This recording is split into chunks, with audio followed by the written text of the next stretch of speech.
Merry ho ho, everyone! So, today we are going to be tier ranking Christmas films. This is a big hobby of mine. I do start watching Christmas films in November and or in July because that's when I watched my first Christmas film this year. It's a cause very close to my heart. Just to catch you all up to speed, in December I release a Christmassy themed video essay every Monday, and then on Friday I put another fun piece of festive end of year content out. So that is what this one is for you today. I have never done this before. I'm going to try and screen record whilst filming, and hopefully editing me can figure it out. So bear with me. I've also been losing my voice, so we're really battling through. Let's just get into it and see how we go. So here we go. Let me just run you quickly through what the categories I have are. So we're going to go worst to best. So start on a low, end on a high. At the very bottom, we have checking your bank statement after Christmas. If anyone else loves shopping and gifting as much as I do, you really will understand this. Also, as someone who has been living alone only for 2 years and is trying to slowly accumulate decorations, that's an expensive business, guys. Whoever is manufacturing them is making really good money. I'm also being very heavily judged by builders who are right outside right now. This next tier is then Boxing Day hangover. It's that feeling when you wake up on Boxing Day and you have both a booze and food hangover, so you're feeling sluggish and kind of terrible anyway, but you know there's still good food going around, and a little bit of food, a little Bucks Fizz and mimosa, you're ready to go. Our middle tier is Quality Streets. I'm being controversial with this one because to me, they are the most average tin of chocolates. I said what I said. Growing up as a kid, celebrations were my favourite, but now roses definitely are. I'm a Cadbury's girl at heart. I was raised as a Cadbury's girl. I still have a Cadbury's advent calendar every single year. And also, my last name is Rose, so I feel I have an affinity there. Next one up, pretty self explanatory, Star on the Tree. You're a shining star on top of the tree. But even better than that is hitting the descant in the carols. Think Once and Royal. Think O Come All Ye Faithful. When you can hit those really high notes, and those of us who grew up singing in choirs and vocal groups, we don't even realize we still know them, but they are ingrained in our bones. And knowing you can still hit them it's a fun little extra. And as you can see down here, I've already uploaded some images. I do think I have one thing on here twice. So we'll just move that as and when. Without further ado, let's get into ranking. And I'm not going to do it in order, I'm going to do it as the fancy takes me. So we are going to start with Eloise at Christmastime. Now, I remember watching it so much as a kid with my sister. It's one that really reminds me of childhood and Christmas at childhood, but very specifically those few days before Christmas where excitement is high and everything feels super, super cozy. However, this is one that I can't find anywhere to stream online, and that makes me very, very sad, but it means I haven't watched it recently. So I don't know how it holds up as an adult. I just know the nostalgia I had for it as a child. And for that reason, I don't think it quite gets into the hitting the descant category. But I think she's firmly a star on the tree category because she is one I want to find and eventually one day show my kids. Next, we're going to go for one that I watched very recently, and that is Spirited with Will Ferrell and Ryan Reynolds. Now, it's a musical.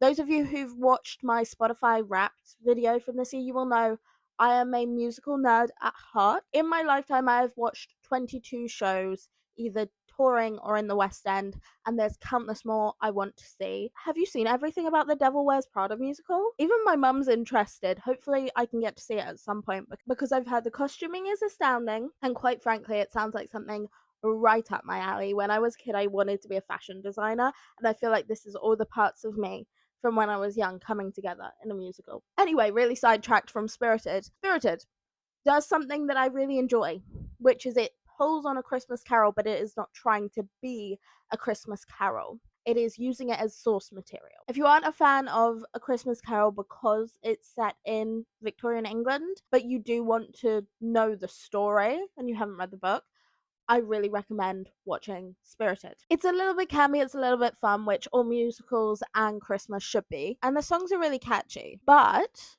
and this is a big but, I've only watched it recently. I don't know if this stands the test of time. So this might be another one that goes on the star on the tree category. The next one we're going to do, this is the movie that I start every single festive season with. This is the one I watched in July this year. It's the first Christmas movie I watched post Halloween this year, and that is Last Christmas.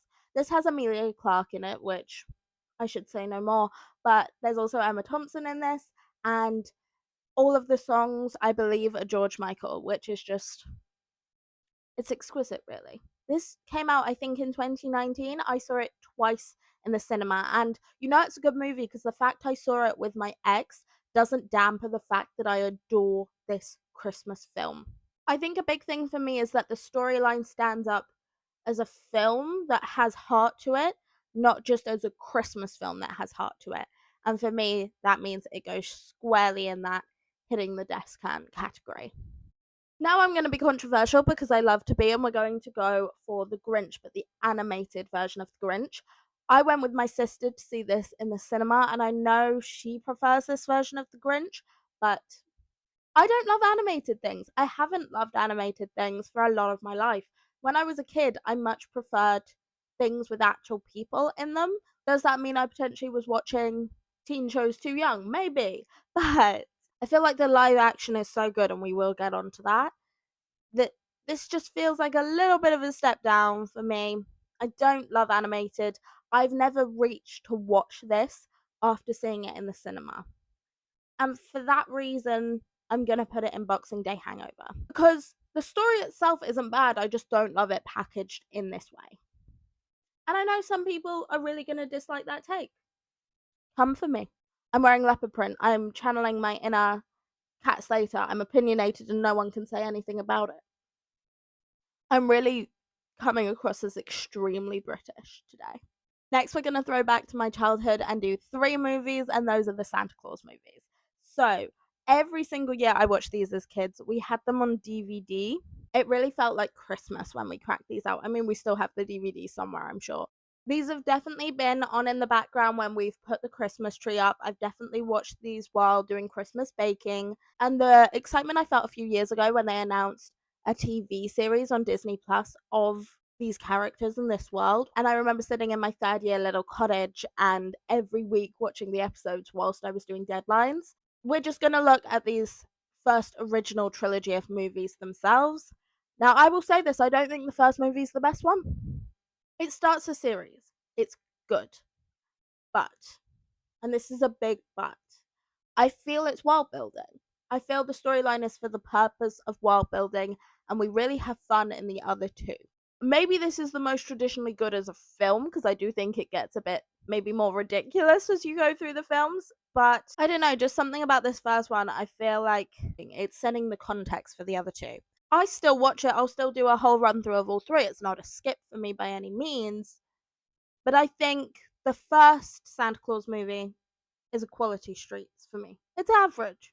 It's fun. It's easy watching.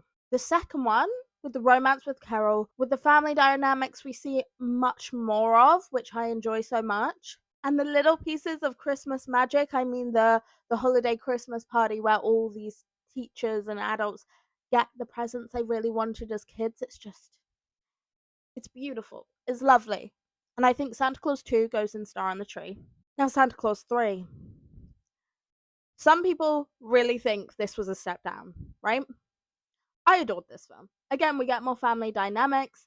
I feel we really get a winter wonderland version of these stories because we're actually in the North Pole. And we have Martin Short, which really I think adds to the comedic nature of the film. This one definitely leans more comedy than drama, whereas the first one was definitely more drama. But I love it. That's a hitting the discount one for me. They improved each time. Now it's time for us to quickly swerve into a queer romance. Now we're gonna do Happiest season. I remember hearing about this film and being so excited. You've got Kristen Stewart, you've got Dan Levy, who, by the way, that character is like the epitome of the comedy in this film. So straight faced, so amazing. Anyone who's watched Schitt's Creek knows exactly the type of delivery I'm talking about. It's just top tier. I love the fact that we're seeing more queer representation in Christmas movies. That makes my little heart very, very happy. I will say I love the premise of this film, but it's not one I watch all that much. So I think it's going to go in quality streets. Not a bad film. I enjoy the film. I just don't watch it that much. So we're gonna go with The Holiday. Now, this film technically, I'm not sure whether you'd class it as a Christmas film because it goes through all of the holidays in the year, but it starts and ends on Christmas. So I classify it as a Christmas film at Christmas and then just also watch it the rest of the year round. The chemistry in this film is amazing. The comedic timing in it is great without being over the top. For those of you who don't know, Emma Roberts is playing a character who is the one in the family who's still single, who isn't married, and her mother keeps trying to set her up with people. And her aunt, Kristen Chenoweth, by the way, brings what is called a holiday to Christmas, where you just have a date for the holidays. So she meets this guy at the mall and they agree to be holidates, but then, of course, they fall in love because of course they do. It is a really fun film and I really enjoy it. I'm not quite sure it's hitting the descant level. It's not one I recommend a whole lot. There are definitely movies I recommend over there. So that is Star on the Tree tier, I think. I'm coming back to being controversial. Let's talk about Home Alone. I don't like this film. I've never chosen to watch this film ever. If it's on TV, I choose something else. I've never searched it out on a streaming platform. I've never watched any of the sequels. It bores me. I don't know why. It just bores me. So controversially, I'm going to put Home Alone in checking your bank statement after Christmas because I feel that pretty much sums up my feelings towards it. We're going to talk Black Nativity. I watch this at least once every year. It is an astoundingly good film. It's a musical, and as we've established, I love a musical, but the people in this, the cast in this film is stacked. You have Jennifer Hudson, Forest Whitaker, Angela Bassett, Tyrese Gibson. This is such a good cast, and also it's kind of more of a drama in terms of a Christmas film. It's a very serious Christmas film. It has a story arc. You're invested in the story. This is without a doubt a top tier Christmas film for me. And it goes in hitting the descant. I'm going to be controversial again. Elf. I don't love this film. I know people who watch it religiously every year. It's their favourite film. It's their Christmas Eve film. It's their putting their tree up film. I don't love it. Which is not to say I don't like it. I don't dislike this film. However, I do find I have to be in the right mood for it, otherwise I do find it slightly grating. It's not my favourite. I'd probably watch it once a year, but I don't prioritise watching it once a year. And for that reason, it's a quality streets movie for me. Now we're going to dip into a couple of Netflix Christmas movies. So, we're going to start with a couple that have Cat Graham in. And I grew up on The Vampire Diaries. I was watching The Vampire Diaries from season 3 when I was 10 and then waited with bated breath for every season after that. I love the originals. So I have a place in my heart for Cat Graham, also because I love the movie Honey too. The girl can dance. She's actually been in 2 Christmas films for Netflix. One I prefer more than the other. I prefer the holiday calendar. The premise: she is given a advent calendar, an old school one by her grandfather, who is played by Ron Cephas Jones, by the way. Musical fans may know that his daughter Jasmine Cephas Jones was the original Peggy / Mariah Reynolds in the Broadway Hamilton cast. But anyway, she's gifted this advent calendar, and each day she finds something like boots or a tree in this calendar. And then she has coincidences with people that relate to those things each day. And essentially, it's a romance. And it's very cute and it's very sweet. And I think the characters are really well fleshed out. So this is a Star on the Tree movie for me. In comparison, Operation Christmas Drop. Okay, so it's a very different character she plays in this one. Very corporate versus she was a creative in the holiday calendar. So you can't get the characters mixed up. With that being said, it is set somewhere very warm, and I've grown up in the UK. To me, Christmas is a cold affair. If you can put a Christmas tree and a beach in 2 frames next to each other, it feels wrong to me. So this film doesn't have the Christmassy vibes I love. With that being said, it's good chemistry in the film. The story is not as compelling to me. So this goes in quality streets. Now we're going to circle back to another series, and if you grew up British, you will know and love these, and that is the Nativity movie series. I adore some of these films. So, the first Nativity, it is classic. I've watched it. It was on BBC. It's back on Netflix, I believe. It's a great film. I think it really taps into the nostalgia of being young and doing a nativity every year, and really how crazy and over the top people get for a 5-year-old, 7-year-old's nativity. These films are humorous and fun and also have British mega stars in them. I will say I don't think the first one's the best one, but it's really good. So the first one goes Star on the Tree. Now 2 is where we shine. Nativity 2, Danger in the Manger. This is a great film. You have David Tennant in it, which is enough. You have, I always still refer to her as Stacey from Gavin and Stacey, and because it is the Gavin and Stacey Christmas special year, I will continue to do so. Not to mention that David Tennant is playing twins. He is his own antagonist in this film. This film is just delightful and quintessentially British, and I love it. And therefore, it goes in hitting the desk hand. And as far as I'm concerned, that's where they should have stopped. I think they made a couple more. I only ever watched the next one, which is the third one. Went very downhill for me.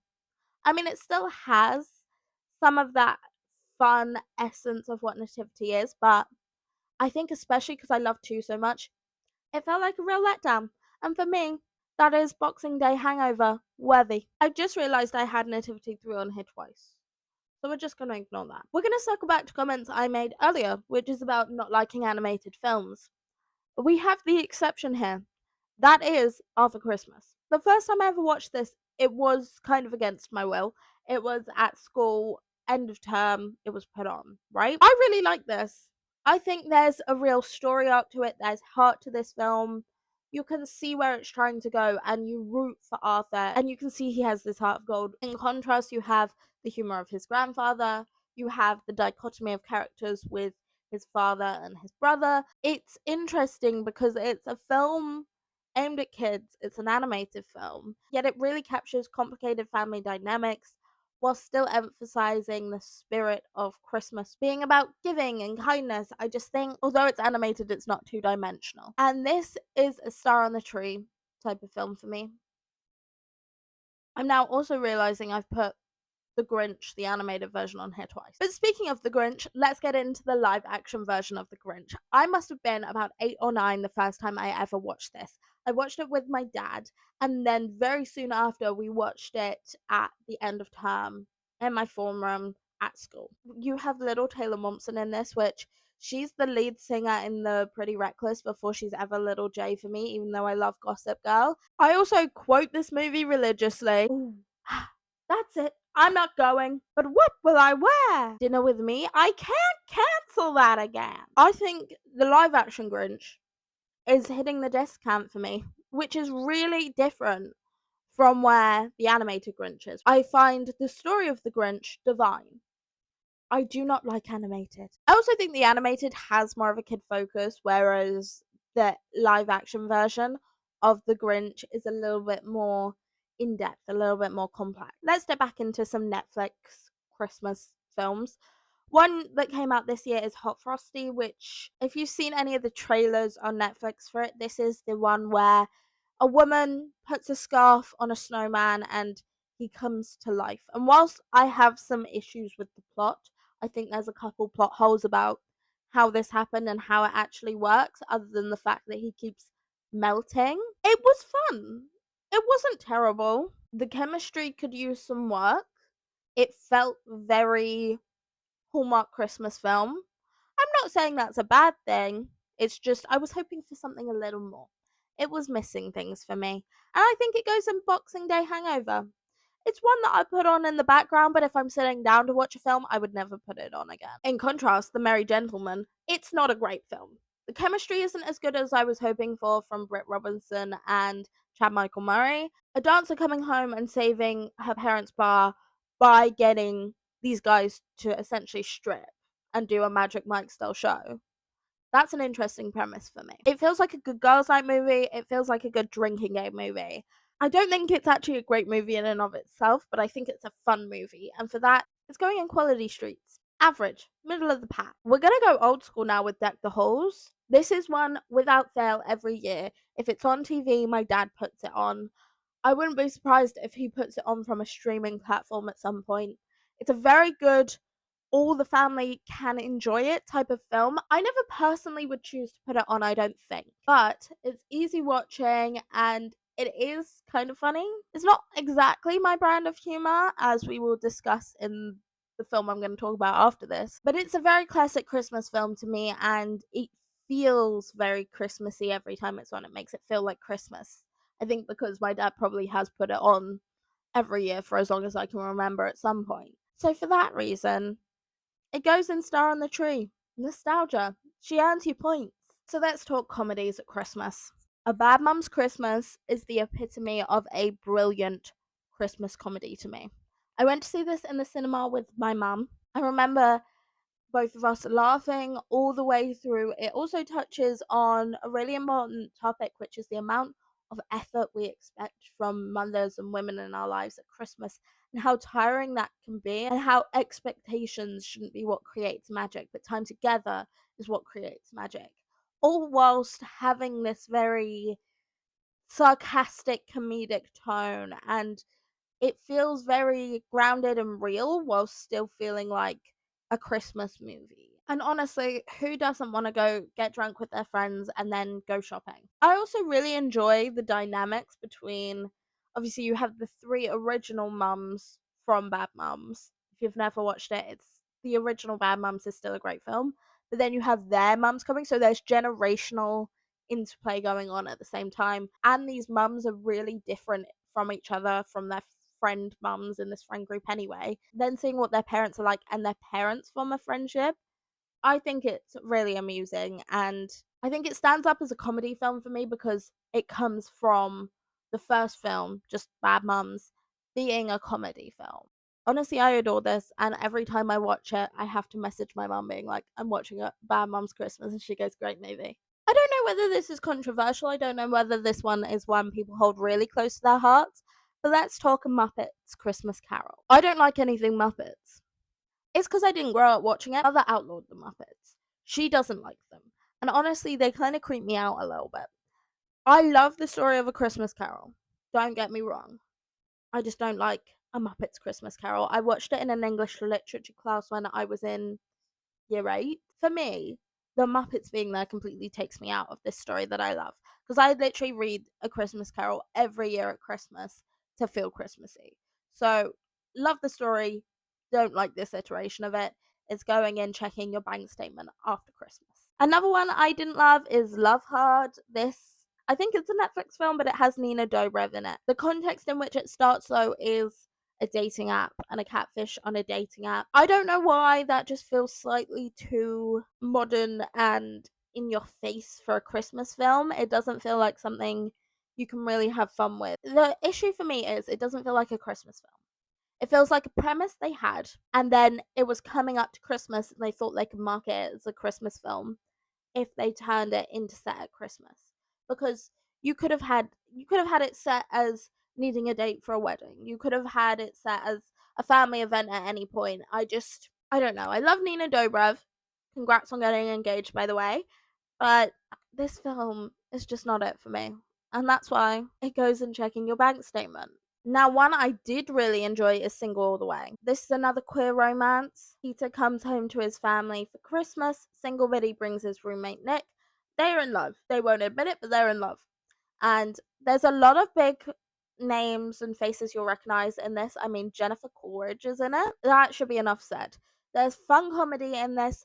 The relationship that Peter and Nick have with Peter's nieces is really lovely as well. These teenage nieces, just gorgeous. And the chemistry and communication in general, other than the fact that they won't tell each other they love each other, it's great. I really enjoy this film. I've watched it a couple times this year already. I adore it. It's one I put on a whim, and then I definitely hunted out the name for it afterwards, which to me shows that it stayed on my mind. Honestly, it's a star on the tree.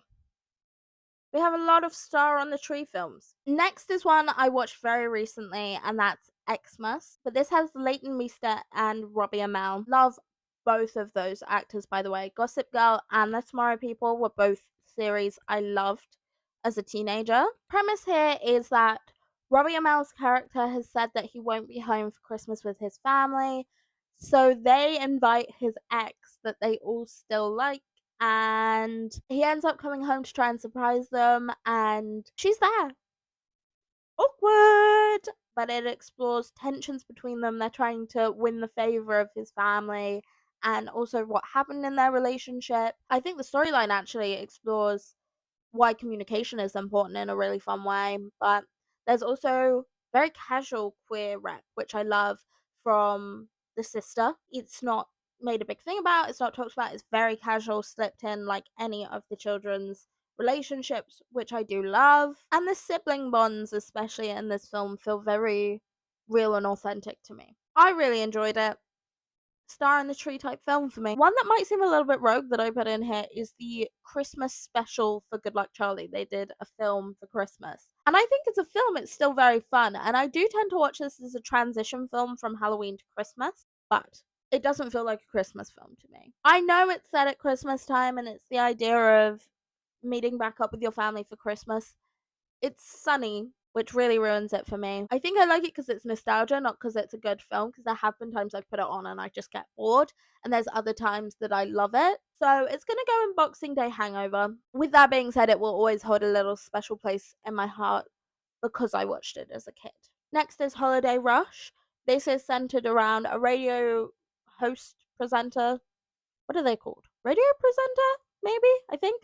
Anyway, single dad earning a lot of money, and then he gets cut from his radio show, I'm fairly sure, and then tries to start out on his own, but they move back with his mother, him and his kids. It's kind of this navigation of realizing what Christmas is all about, because of course it is.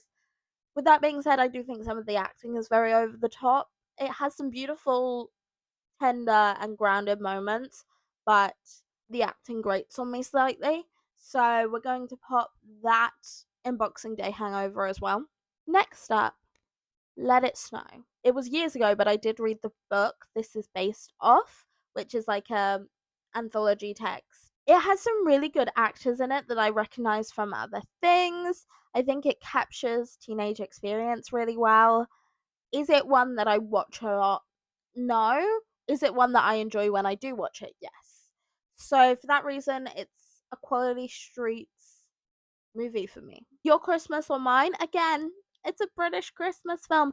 There's really something to be said for British Christmas films to me. Because I'm British, I grew up in the UK, I think it really touches on something that feels innate to the festive period for me and how I grew up celebrating. Asa Butterfield's in this, who is just a brilliantly awkward actor in the sense that his acting doesn't feel awkward, but he plays awkward characters really well. The fact that they both want to surprise each other by going to each other's Christmases, so they change trains last minute, but it means that they both end up at each other's Christmases rather than with each other.